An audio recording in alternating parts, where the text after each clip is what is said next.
Please help me welcome fellow Mendes, who inspired us to give generously of our time.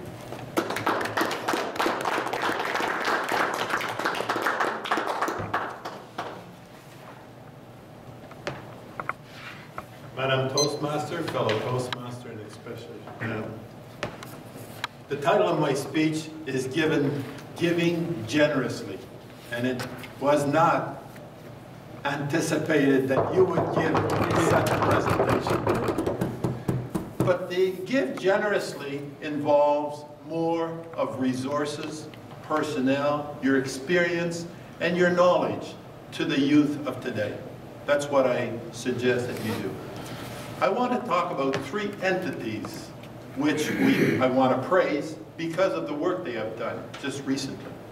Most of you know, except for our guests, that we've just completed a youth leadership program with 13 cadets that are from the Air Force, Royal Canadian Air Force Squadron. And it was a resounding success. But the three entities I want to thank and praise for is the club, the squadron itself, and most of all, the cadets themselves. The club. You may or may not know, the club has to sponsor a youth leadership program. You cannot put one on unless the club sponsors it. Sponsors it. In this case, Ray, as our president, is taking up the bill for the books and all the programs. But Ray went even beyond that, because Ray was participating in all of the activities as a general evaluator most of the time in the 8 sessions that we were there. So I praise Ray for not being only the president of the club, but also contributing to the success of this program as a club member. Other club members who participated is we had Lori Holloway and Jerry Tapp. And Palia almost, but she went on a trip instead. So she'll get the opportunity next time. And the club also, it's the 3rd year that they sponsor this youth leadership program. Last year we had Bill Wright and Danita Oikle also contributed to the program. Yeah, thank you very much. So the club itself needs to recognize the fact that you are contributing substantially to the development of a youth of tomorrow, or leaders of tomorrow. By the way, as a member, you're always paying for the bill anyway, so you're all as well contributing. The second part is the squadron itself. Now, Royal Canadian Air Force Squadron has some affinity with myself and most likely Ray, because we spent a lot of time in the Air Force. We have the Canadian Forces, but particularly inclined towards the Air Force element. And teaching youth leadership program to a bunch of air cadets was extremely, extremely gratifying.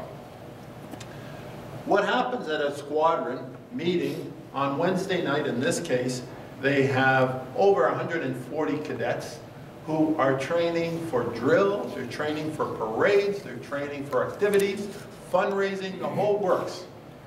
And among all those activities, don't forget that these cadets have to go to school, do the military, and do the social, and develop as young kids. They're 14 to 19, I'm sorry.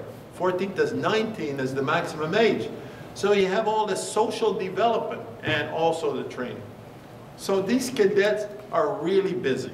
The commanding officer of the Cadet Corps made an offer and offered us to take some of these cadets away from the training and let us teach them the communication program. I thought that was commendable. Also, you have the band master who had a number of people playing in the band, and he put aside the time so that the cadets would get the communication skills that we were teaching them. So it's a really proud situation. And the other person, which is a friend of mine from way, way, way, way back, and I did not anticipate that he would be there all the time. But Dennis, we go back, way, way back, and when he asked me to run the program through the club, I could not refuse because of Dennis. Dennis, ill or well off, he was there. He had to be there by law. He's a cadet cadet instructor cadre, and you have to, by law, have a cadet instructor cadre present in all receptions of cadets. So that's why Dennis was there for the 8 weeks. So the second part was the squadron. But the third part is really the cadets themselves. It was extraordinary to see, and I'm sure that you can ask anyone that participated in the program, what happens from first week to 8 weeks. First week you have the elections. You're looking around the table and asking anybody to raise their hand, and you see maybe they'll raise it an inch or something. They're not participating. They're afraid, they're scared, they don't want to speak in public. And on the 8th week, you look around, everybody has their hand up. And you have to select which one will go there. So the cadets, they have to juggle all their time, but they really grow. And it's satisfying to see, as a youth leader program, a coordinator or assistant, how these kids develop. So all in all, I think I praise the program which we call Youth Leadership Program. It's an excellent program by Toastmasters. It's geared towards youth leadership training, and it involves, in this case, the club, it involves the squadron, and it involves particularly the cadets. Now, those that are interested in running one, you're more than welcome. They come over, and there's a lot of them, not only with the Air Cadets, but the Navy Cadets, and also at schools, so you could be invited. But remember one thing, folks. This is youth leadership. These young people that you're training now are going to decide later on, in a few years, where you're going to stay, what kind of resources you get, what kind of health care you're going to get, what kind of housing you're going to get, and all of those things. So I strongly suggest that you give generously of your time, your experience, so that you can influence their decision towards you. Madam Toastmaster.